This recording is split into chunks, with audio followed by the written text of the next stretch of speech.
bom nós estarmos juntos, vivendo essa experiência da Bíblia no meu dia a dia. Isso mesmo. E é bom ter a sua companhia. Estamos estudando o Evangelho de São João. E eu quero convidar você a abrir o seu coração para nós vivermos juntos essa experiência. João, que no contexto dos evangelistas, é tido como a águia, aquele que olha mais profundamente para os fatos e traz aí simbologia, direções muito importantes para a nossa caminhada. Vamos pedir o Espírito Santo para que ele nos conduza no nosso estudo bíblico. Em nome do Pai, do Filho e do Espírito Santo. Amém. Vinde, Espírito Santo, enchei os corações dos vossos fiéis e acendei neles o fogo do vosso amor. Enviai o vosso Espírito e tudo será criado e renovareis a face da terra. Oremos, ó Deus que instruíste os corações dos vossos fiéis com a luz do Espírito Santo. Fazei que apreciemos retamente todas as coisas, segundo o mesmo Espírito, e gozemos sempre da sua consolação. Por Cristo Senhor nosso. Amém.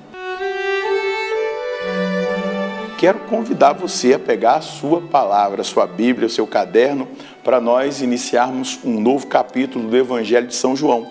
Anota aí, João, capítulo 2, versículos de 1 a 12. João, capítulo 2, versículos de 1 a 12. Vamos ler o texto, é um texto conhecido, para a gente meditar e colher a mensagem, aquilo que Deus quer falar conosco no texto bíblico de hoje. No terceiro dia, houve um casamento em Caná da Galileia e a mãe de Jesus estava lá. Também Jesus e seus discípulos foram convidados para o casamento. Faltando vinho, a mãe de Jesus lhe disse: eles não têm vinho. Jesus respondeu: mulher, para que me dizes isso? A minha hora ainda não chegou. Sua mãe disse aos que estavam servindo: fazei tudo o que ele vos disser. Estavam ali 6 talhas de pedra de quase 100 litros cada, destinadas às purificações rituais dos judeus. Jesus disse aos que estavam servindo: enchei as talhas de água. E eles as encheram até a borda. Então disse: agora tirai e levai ao encarregado da festa. E eles levaram. O encarregado da festa provou a água mudada em vinho, sem saber de onde viesse, embora os serventes que tiraram a água o soubessem. Então chamou o noivo e disse-lhe: todo mundo serve primeiro o vinho bom, e quando os convidados já beberam bastante, serve o menos bom. Tu guardaste o vinho bom até agora. Este início dos sinais Jesus o realizou em Caná da Galileia. Manifestou sua glória e os seus discípulos creram nele. Depois disso, Jesus desceu para Cafarnaum com a sua mãe, seus irmãos e seus discípulos. Lá permaneceram apenas alguns dias. Como eu disse, um texto conhecido, as bodas de Caná. Mas São João, ele traz uma simbologia muito interessante que nós precisamos estar bem atentos no nosso estudo bíblico. Ele começa no terceiro dia. Esse terceiro dia tem 2 possibilidades de entendimento para nós.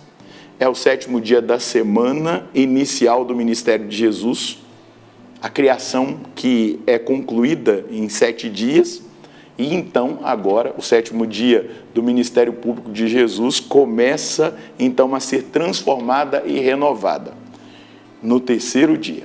Esse é um dos fatos que nós podemos perceber nesse texto que João revela para nós. O segundo é que é no terceiro dia que Nosso Senhor revela a sua glória, não é? Ao ascender da morte, ressuscitando e se apresentando vivo. Então aqui, no terceiro dia, houve um casamento em Caná da Galileia. Caná está a 8 quilômetros de distância ao norte de Nazaré, a terra onde Jesus cresceu, onde Jesus viveu, onde Jesus foi educado, onde Jesus aprendeu a trabalhar, ali convivendo com a sua mãe e o seu pai, São José. E a mãe de Jesus estava ali.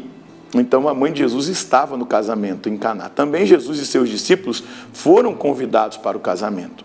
Possivelmente era um parente, possivelmente era alguém que fazia parte dos familiares de Nosso Senhor. Faltando vinho, a mãe de Jesus lhe disse: eles não têm vinho. O vinho, ele tem um simbolismo na realidade messiânica.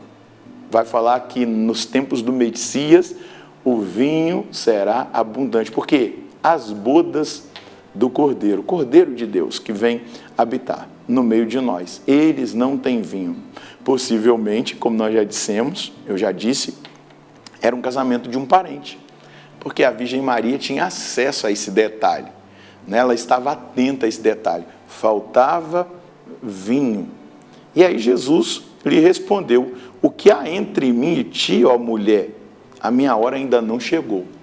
Então, nós percebemos aqui também algo que faz um link. Como foi Eva que provocou Adão, no sentido de dar para ele o fruto do pecado, agora é a nova Eva que provoca o novo Adão para que ele comece, não é, o seu ministério público frutuoso, a transformação que ele vai realizar no seio da humanidade. E a palavra mulher, para nós, parece que é desrespeitosa, mas naquele tempo ela era dita como uma palavra respeitosa, uma palavra dita mulher, né? A referência à mulher. Então, sua mãe disse aos que serviam: fazei tudo o que ele vos disser. Aqui está a herança da Virgem Maria para nós. É a última palavra da Virgem Maria no Evangelho. Fazei tudo o que ele vos disser. Isso diz muito para mim, isso diz muito para você. Nós precisamos ouvir a voz da Virgem Maria que diz para nós hoje: fazei tudo o que ele vos disser. E nós vamos seguindo aqui. Havia ali 6 talhas de pedra, contendo 2 ou 3 medidas para os ritos judaicos de purificação. Jesus ordenou: enchei as talhas de água, e eles as encheram até em cima. Possivelmente 450 litros de água cabia ali naquelas talhas. Então, a abundância do vinho, a abundância da presença messiânica, da transformação. Então, nós vamos perceber, e eles as encheram até em cima, obedeceram, fazem tudo o que ele vos disser. Deus é Deus de abundância, ele quer gerar uma vida em abundância na nossa vida. Então, disse: agora tirai e levai ao mestre de cerimônias. Eles levaram, e o mestre de cerimônias provou a água transformada em vinho, sem saber de onde era, embora soubessem os serventes que haviam tirado a água. Então chamou o noivo e disse-lhe: todo mundo serve primeiro o vinho bom, e quando os convidados já beberam bastante, o inferior. Tu guardaste o vinho bom até agora. Foi este o início dos sinais de Jesus, que Jesus fez em Caná da Galileia. Ele manifestou a sua glória e os seus discípulos creram nele. Depois disso, Jesus desceu para Cafarnaum com a sua mãe, seus irmãos e seus discípulos, e ali permaneceram poucos dias. Então, também nessa transformação da água em vinho está prefigurada a transubstanciação do vinho no sangue de Jesus. Essa força de Deus que transforma a minha vida, a nossa vida, e que faz a vida da igreja ter sentido. Essa transformação que Jesus quer fazer em cada um de nós. Nós percebemos aqui uma característica. A Virgem Maria, ela é considerada advogada, intercessora, ela intercede diante dessa realidade. Então nós temos muito o que colher de frutos desse texto bíblico.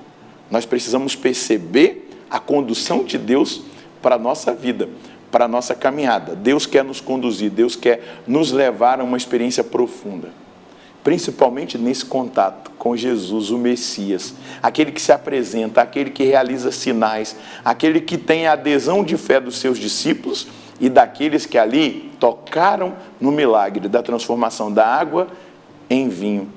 E nós precisamos perceber e exatamente viver essa dinâmica, aquilo que é a herança deixada nas últimas palavras da Virgem Maria no Evangelho: fazei tudo o que ele vos disser. Sempre que nós escolhemos obedecer essa palavra, nós vamos experimentar abundância espiritual na nossa vida.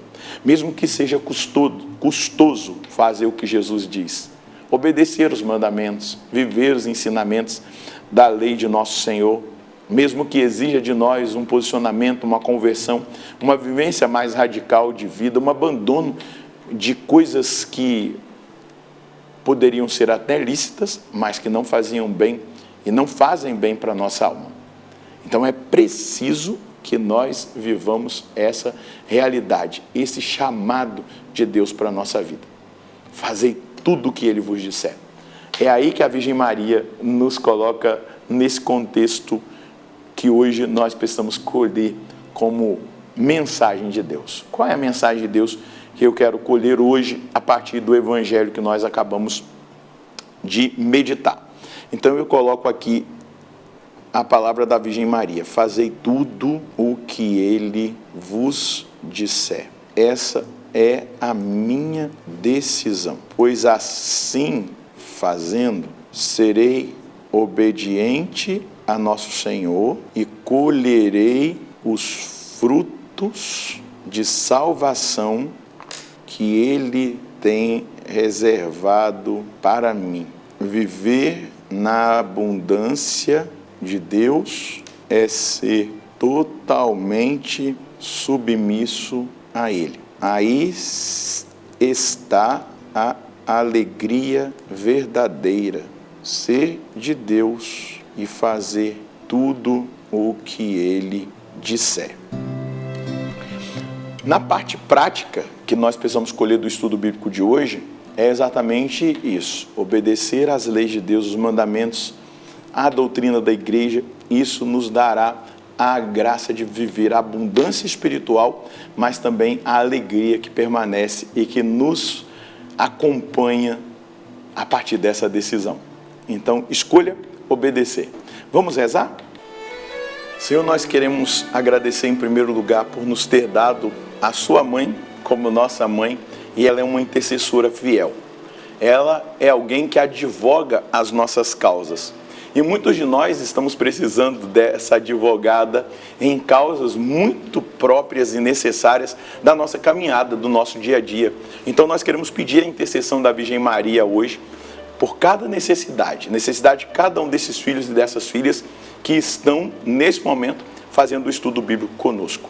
Mas nós queremos também, Jesus, pedir uma graça especial de corresponder àquilo que ela deixou como herança espiritual para nós. Fazei tudo o que Ele vos disser. Nós queremos ser obedientes ao Senhor, obedientes à sua palavra, ao seu ensinamento, às leis, obedientes à sã doutrina da salvação, porque isso nos trará abundância, a alegria, uma experiência profunda e marcante, Senhor Deus, com a sua presença e com a sua graça, que é muito mais que abundante na nossa vida. Então, nós pedimos pela intercessão da Virgem Maria essa graça da fidelidade ao Senhor e que nós sejamos fiéis até o fim.